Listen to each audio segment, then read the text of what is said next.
Bismillahirrahmanirrahim. Assalamualaikum warahmatullahi taala wabarakatuh. Alhamdulillahi rabbil alamin wa sallallahu ala sayyidina Muhammadin wa ala alihi wa sahbihi wasallam amma ba'du. Masih tentang gubernur si paling asik ya. Itu Deddy Mulyadi. Ini sepanjang sejarah, minimalnya sepanjang saya memperhatikan politik, itu tidak pernah mendapati gubernur sebanci tampil ini, belum pernah itu. Ya entah mungkin karena kalau dulu itu sebagaimana kebijakan KDM kan, yang KDM ini memangkas anggaran media karena dia punya cara sendiri untuk eh, mengendorse dirinya, untuk memasarkan dirinya. Dia punya cara sendiri. Eh, Channel YouTube-nya besar, tapi pada akhirnya itu tidak atau bukan sebagai ajang promosi Pemprov Jawa Barat, tetapi endorsing dirinya saja. Ini banci tampil luar biasa ini. Deddy Corbuzier, salah. Deddy Mulyadi ini. Nah, ini kan ada beberapa permasalahan yang sekarang ini yang paling hangat ada dua sebetulnya. Jadi saya bingung mau yang mana dulu. Cuman supaya meneruskan seri yang sebelumnya, saya teruskan yang penamaan Ali Ihsan saja dulu ya.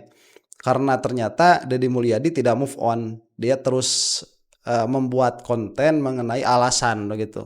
Alasan Demul ini kenapa dia sampai mengganti nama Ali Ihsan menjadi, katanya mau jadi welas asih. Dan alasannya ini jongkok sekali ya. Jadi antara alasan dan yang diberi alasan itu tidak nyambung, nggak relevan begitu. Tidak ada muwafakoh, tidak ada kesesuaian.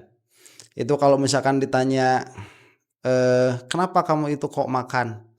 Kemudian jawabannya karena saya ini pengen main begitu. Itu ya nggak nyambung begitu. Itu ya alasan, cuman alasan apa? Nggak nyambung. Itu cuman keinginan saja.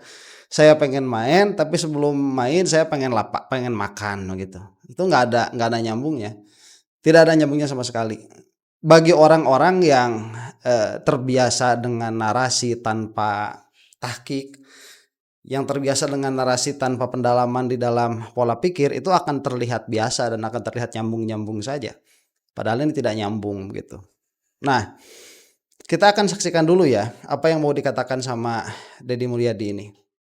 Assalamualaikum, sampurasun, wilujeng enjing wargi Jabar. Semoga sehat selalu.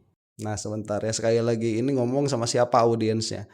Ngomong seperti ini nadanya itu nada ngomong sama anak TK ya. Ya mungkin karena Deddy Mulyadi ini menganggap bahwa orang-orang yang memilihnya atau yang suka menontonnya itu orang yang otaknya otak anak TK. Ya emang demikian adanya ya. Orang-orang gak mikir tuh, orang-orang yang suka sama Demul itu.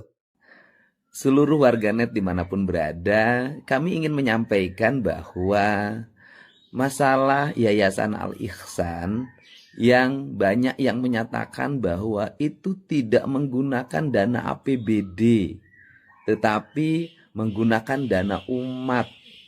Nah, ini perlu saya koreksi ya. Tidak mungkin sebuah yayasan kepemimpinannya dipidana dengan tindak pidana korupsi kalau tidak ada unsur merugikan negara. Dan ini berdasarkan putusan Mahkamah Agung nomor 372 tahun 2003, yayasan tersebut justru dialiri oleh dana APBD Provinsi Jawa Barat sejak berdiri sampai putusan Mahkamah Agung dikeluarkan, yaitu satu, kucuran anggaran mulai tahun 1993 sampai 2001. Sewaktu yang bersangkutan, saya tidak boleh menyebut namanya, masih menjabat di Provinsi Jawa Barat melalui anggaran rutin 1,5 miliar, melalui anggaran pembangunan 2,6 miliar, melalui anggaran pembangunan 1,7 miliar, melalui anggaran lainnya 6 miliar. Nah, sebentar ya, itu yang disebut-sebutkan tadi, angka-angka tersebut itu per tahun atau total jumlah tadi, dari tahun 93 sampai tahun 2000 berapa begitu ya. Nah, itu kan dialiri apa, APBD itu kan mungkin sebagai bantuan, atau dialiri APBD ini dia sebagai, apa ya, katakanlah hak satu institusi kesehatan begitu, meskipun swasta tadinya. Dan ini kan tidak menafikan bahwa, sedari awal ini ada dana umat juga di situ, ini kan biasa. Ini kayak pesantren-pesantren juga lah ya, yang sekarang dananya itu di-stop sama, siapa, Deddy Mulyadi nih. Kalau saya sih sekali lagi tentang hal itu setuju-setuju saja ya, dalam pengertian untuk, apa, meluaskan, eee yayasan-yayasan yang mendapatkan bantuan itu, atau kemudian untuk melihat ini gimana sih, yayasan itu kok bisa terkonsentrasi misalkan seperti di Garut, makanya ada yang marah-marah begitu ya. Kalau saya mah nggak peduli urusan itu, wong saya nggak makan juga, dana apa namanya, dana hibah itu dan nggak mau juga begitu. Itu nggak ada urusan. Cuman kalau misalkan kita bandingkan nih, itu kan sama saja. Ini ada yayasan misalkan berupa pesantren. Nah, pesantren ini dia kan bersuasembada ya, memiliki sumber penghasilan sendiri. Tetapi di lain hal ini juga menerima bantuan dari pemerintah. Nah, itu kan tidak ada permasalahan. Al Ihsan pun demikian. Memang tidak apa, itu berdiri dari yayasan atau itu berdiri dari dana umat, kemudian ada campuran dan APBD di situ, kan tidak menjadikan ini menjadi milik daerah sebelum itu diputuskan menjadi milik daerah, kan demikian. Cuman memang ini menjadi besar, kemudian ada ketidaksanggupan, yayasan di dalam menanganinya, maka diserahkan kepada, pemerintah begitu. Dan keadaan ini diterima oleh pemerintah itu kan juga bukan rumah sakit yang dibangun dari nol oleh pemerintah. Jadi ini juga harus diperlihatkan, harus diperhatikan aspek ini. Apakah di dalamnya itu dia menjadi lumbung korupsi?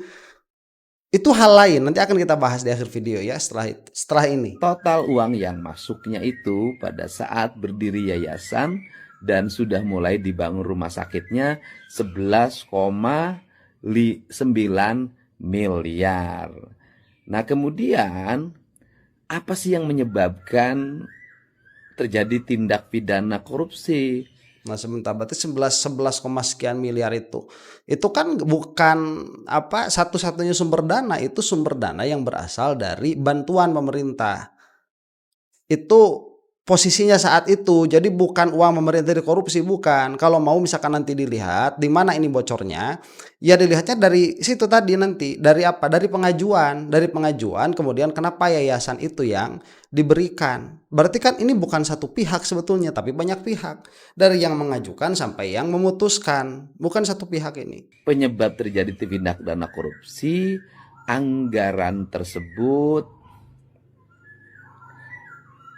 merupakan anggaran yang diperoleh secara tidak sah. Karena apa? Karena melalui berbagai bantuan bahwa yayasan tersebut bukan instansi vertikal, bukan yayasan penyelenggara sosial. Kemudian bantuannya dilakukan secara terus-menerus. Kemudian bantuannya tidak sesuai dengan prosedur proyek. Kemudian di dalamnya karena pada waktu itu yang menjadi pengelola yayasannya itu merupakan pejabat negara. Nah, sebentar ya. Nah, itu kan begitu. Bingung, coba lihat si Deddy Mulyadi ini mau ngomong apa. Karena emang dia yayasan menerima bantuan. Jadi kalau misalkan ini ada permasalahan di situ, yang mana sekarang sudah jadi milik Pemprov, itu selesai urusannya. Ini kan harus dilihat siapa yang mengajukan, siapa yang meng-ACC. Berarti kan ada permainan juga di situ, bukan cuma satu pihak. Saya nggak ngerti apa yang diomongin sama Deddy Mulyadi ini, orang-orangnya siapa. Wallahi saya nggak ngerti orang-orangnya siapa, yang dimaksud itu namanya apa, kemudian tadinya jabatannya apa, enggak. Tapi kan ini biasa di dalam kehidupan apa ya, kehidupan bukan dinas sosial ya, yayasan lah, kita katakan NGO ya. Nah, harusnya kan begitu. non government organization itu yang non profit, harusnya kan demikian. Dalam pengertian ini ada sistem yang dibangun bagaimana yayasan-yayasan ini bisa mendapatkan bantuan dari pemerintah, dan itu memang ada haknya.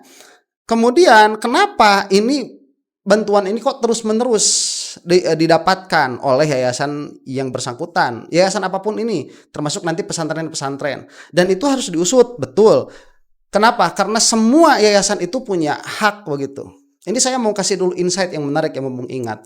Jadi Imam Asy-Syafi'i ini meskipun sudah tidak dipakai di mazhab Syafi'i, itu memiliki pandangan bahwa yang namanya zakat yang 2,5% itu adalah milik orang miskin secara keseluruhan. Jadi milik majmu'nya orang miskin.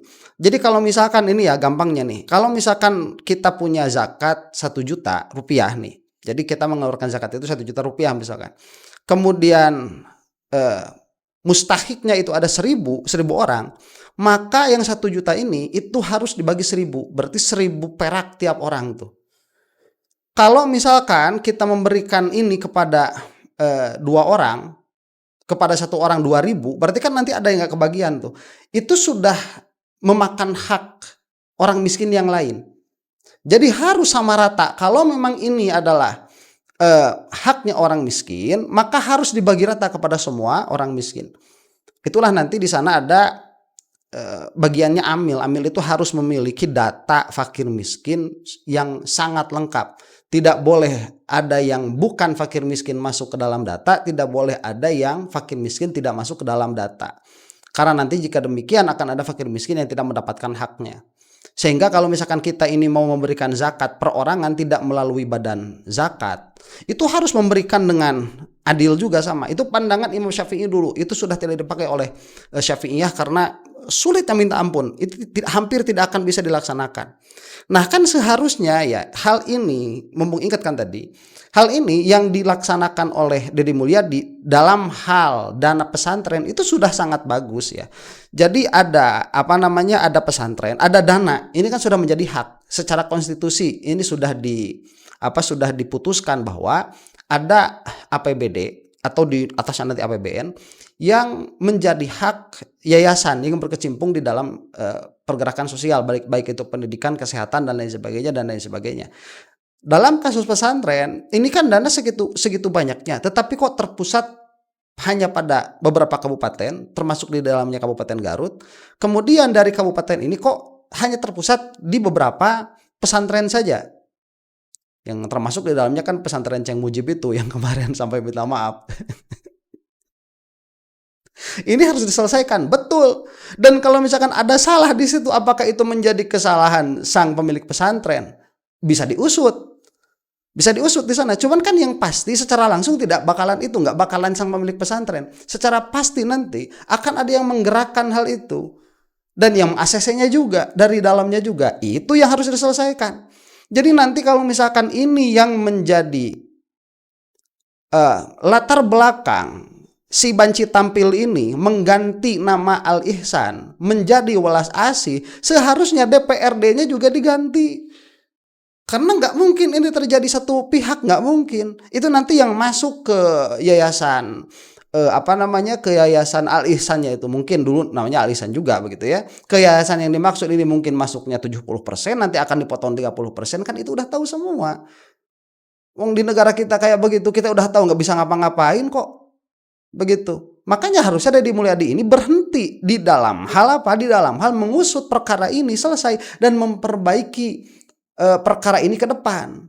Nggak usah kemudian ganti-ganti nama segala, buat apa begitu? Ya, ini akan menjadi satu hal yang pertama dia nanti inkonstitusional, yang kedua dia itu menyakiti banyak sekali umat muslim, yang ketiga menjadikan ada sentimen negatif kepada Kang Deddy Mulyadi sendiri begitu. Ya. Ini yang menjadi soal, yang menjadi permasalahan. Makanya dia juga bingung, gelagapan ngomongnya, mikir dulu, ini mau kemana saya bawanya ya. Karena memang korupsinya tidak akan terjadi pada yayasan itu. Yayasan kok apa yang mau dikorupsi begitu. Yayasan kalau mau juga nanti penggelapan. Jadi kalau misalkan uangnya ini nanti sudah masuk ke dalam yayasan, kemudian di dalam yayasan ini ternyata tidak dipakai sebagaimana mestinya, Seperti misalkan uang yang, masuk ke pesantren. Nah, kalau udah masuk ke pesantren itu kan kadang-kadang juga dibelikan mobil sama, apa namanya, pemilik pesantren, kemudian malah dipakai untuk memperbaiki rumah pribadi dan lain sebagainya dan lain sebagainya. Itu kan sudah bukan urusan, apa namanya, APBD lagi, itu sudah bukan urusan Pemprov lagi, itu sudah urusan yayasan yayasan yang dimaksud. Dan nanti kalau misalkan mau mengajukan tuntutan hukum, bisanya nanti ke penggelapan dana, itu bisanya nanti di situ dapatnya. Dan itu nanti kan kalau mau juga jadinya, kadang-kadang ya kalau pidana itu ya deliknya harus delik aduan, kalaupun itu pidana, dan mungkin besarnya itu nanti ke perdata. Tidak tahu lah, tanyakan ke ahli hukum ya kalau dalam hal itu, mereka lebih tahu. Dianggap menyalahgunakan kewenangannya sebagai pejabat negara. Nah, ini yang menjadi problem utamanya. Nah, sebentar. Berarti kan tadi yang memimpinnya di situ itu tadinya adalah sebagai pejabat. Yang pejabat ini menyalahgunakan wewenang. Di mana pejabat apa? Pejabat eksekutif atau pejabat legislatif? Kalau dia itu pejabat eksekutif, nggak mungkin dia itu bisa mengeluarkan anggaran tanpa persetujuan dari yang legislatif. Kalau ada yang legislatif, seret legislatifnya sekalian begitu. Berarti yang harus diganti namanya ini siapa? Sebetulnya yayasannya atau legislatifnya atau eksekutifnya, karena ini pasti ada permasalahan di situ ya. Jadi tidak bisa juga ini dijadikan menjadi alasan diganti namanya. Kalau misalkan kita mau melihat ya, satu-satunya yang terbaik dari yayasan ini itu namanya. Kalau kita mau lihat ini hancur semuanya lah, dari orang-orangnya itu setan semua begitu ya, orang-orang orang-orangnya itu syaiton semua itu di situ, tukang makan duit orang semua. Kemudian orang-orang yang tidak mempedulikan hak orang lain di dalamnya itu, termasuk misalkan yang berkongsi di dalamnya dengan siapa, itu kan yang bagus satu-satunya dari yayasan ini adalah namanya. Lah kok satu-satunya yang bagus yaitu namanya kok mau dirubah?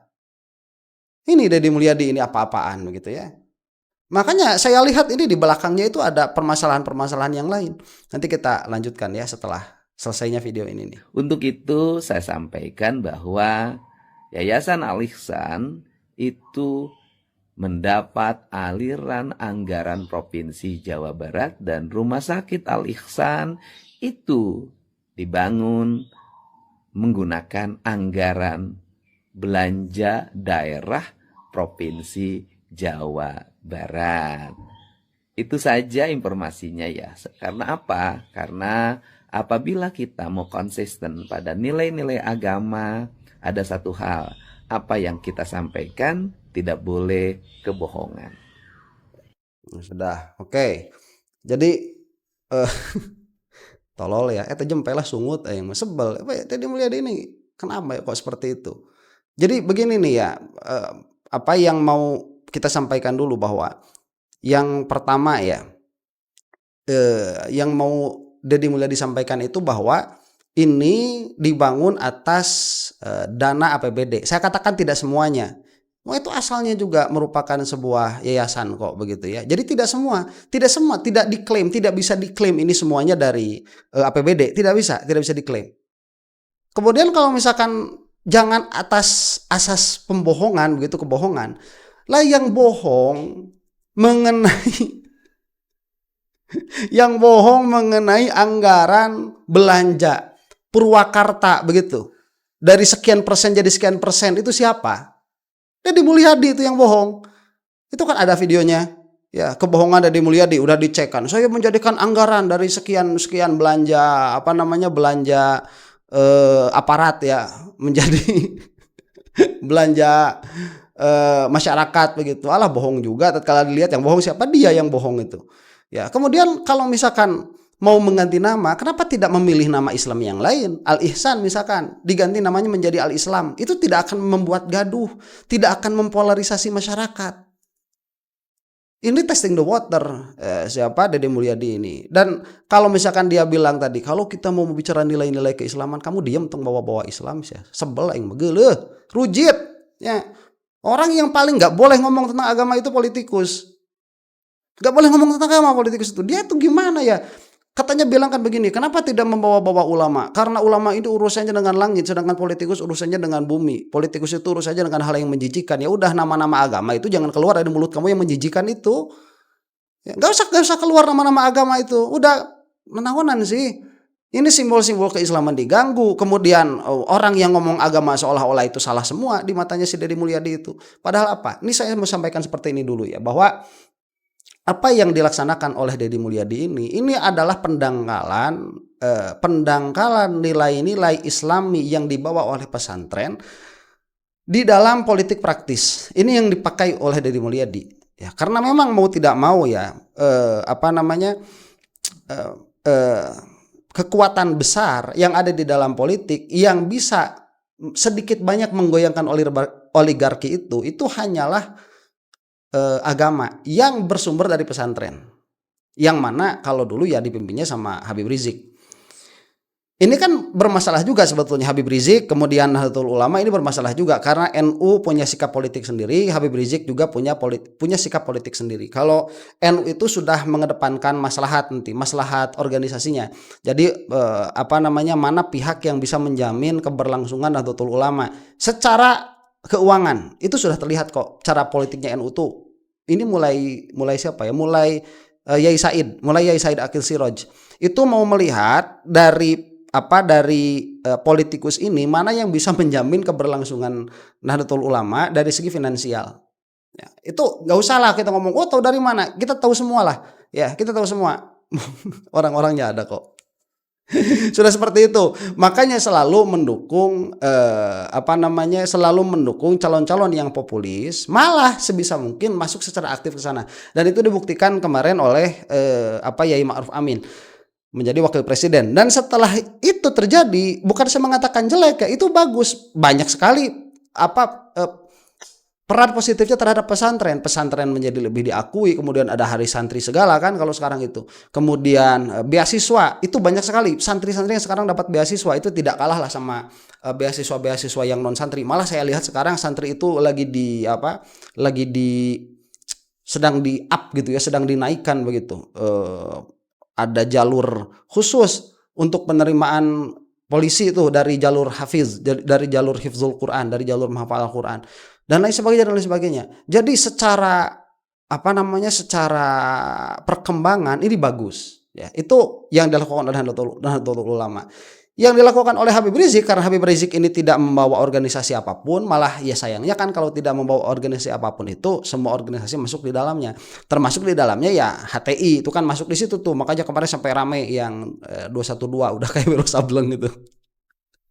Yang 212 sampai ramai kan. Nah Habib Rizik ini kan beliau itu lebih kalau saya lihat ya, lebih melihat benar dan salah begitu. Jadi tidak pragmatis. Nahdlatul Ulama itu politiknya itu sudah pragmatis.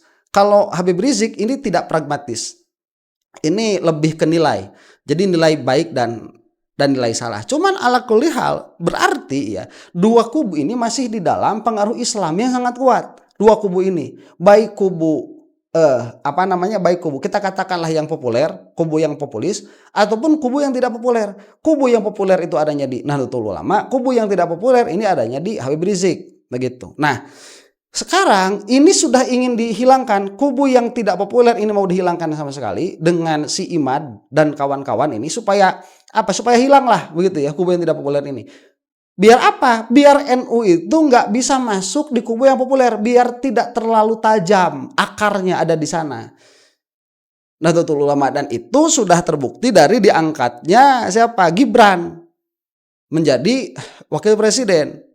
Ini melemah. Jadi NU yang sekarang itu sudah tidak sekuat NU yang kemarin yang waktu Mbah Ma'ruf Amin menjadi wakil presiden. Nah, ini kan akhirnya menjadi Prabowo dengan Jokowi kan.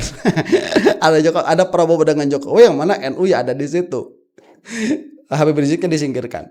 Nah, Demul ini dia spesies baru di dalam perpolitikan. Dia ini ingin menghilangkan akar itu. Ingin menghilangkan akar agama yang agama dalam tanda petik itu dari nilai-nilai pesantren, ingin dikurangi dari politik praktis. Makanya polanya itu dia seolah-olah menghilangkan peran kiai, peran ulama di dalam politik dengan alasan, dan itu akan diulang-ulang terus dan akan diputar-putar terus dengan alasan mereka itu adalah orang-orang yang mengurus urusan langit. Di lain sisi, Demul ini, Deddy Mulyadi ini amat sangat berani berkata-kata tentang agama. Jadi dia itu akhirnya ya, para alim ulama kiai tidak boleh berkata-kata atau ikut andil di dalam politik. Si Deddy Mulyadi ini dia secara enak, secara lugas, secara membabi buta masuk di dalam urusan agama. Sehingga dia itu kok bisa menilai ya, ihsan itu kan Rahman Rahim. Kemudian kalau kita itu dari awal berbicara tentang nilai-nilai keislaman, kayak tadi disebutkan di dalam video kan, kalau kita berbicara tentang nilai-nilai keislaman, seharusnya kita itu konsisten. Bahwa yang keluar itu tidak boleh kebohongan. Padahal yang terbukti sudah berbohong itu siapa? Begitu. Dan di mana sebetulnya ini bukan urusannya nilai-nilai keislaman, bukan. Itu mah urusan nilai-nilai keislaman itu adanya di pesantren. Kalau kamu mau membicarakan nilai-nilai keislaman, yang paling berhak untuk berbicara itu adalah orang-orang pesantren. Itu yang paling hak berbicara. Sehingga orang-orang yang di luaran pesantren yang berbicara tentang keislaman itu tatkala disalahkan oleh orang-orang pesantren, mereka harus menerima. Karena demikian adanya. Yang paling tahu tentang Islam itu orang-orang yang ada di pesantren, itu yang paling tahu ya. Kalau misalkan kamu di luar-luaran itu cuma tahu Islam di permukaannya doang, itu nggak tahu dalam-dalamannya kayak gimana. Kemudian orang yang kayak gini mau ngomong tentang Islam begitu. Ini bukan di situ permasalahannya. Ini permasalahannya ada sentimen dari kamu, hey Demul, kepada simbol-simbol keislaman di situ. Karena Islam itu yang pertama kali diserang apanya? Simbolnya dulu. Dan simbol yang paling tinggi itu apa? Para ulama itu simbol yang paling tinggi pertama itu. Ya, itu simbol yang paling tinggi. Ya termasuk nanti di dalamnya nama-nama yang sudah terkadung memang di dalamnya itu apa? Nama-nama Islam. Kalau mau diganti kenapa tidak diganti dengan nama Islam yang lain? Ini ketololan. Ketololan ini. Ini harus dilihat. Ala kulli hal ya. Saya mau melihat ini dari satu perspektif lagi sebetulnya, yaitu dari perspektif politikus. Kenapa para politikus ini diam? Karena mereka punya sesuatu di belakang ini ya. Jadi ini juga bisa menjadi bumerang juga bagi Deddy Mulyadi.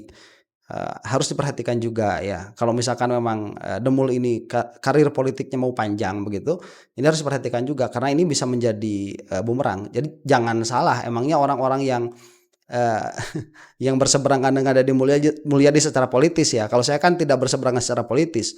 Kalau saya ini berseberangannya secara ide begitu dalam hal ini.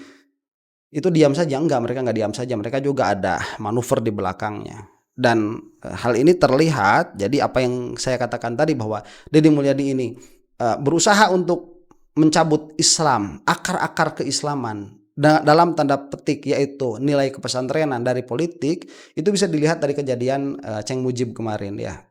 Beliau itu udah NU bukan begitu ya, karena dalam pengertian NU bukan itu ya karena udah PWI kan.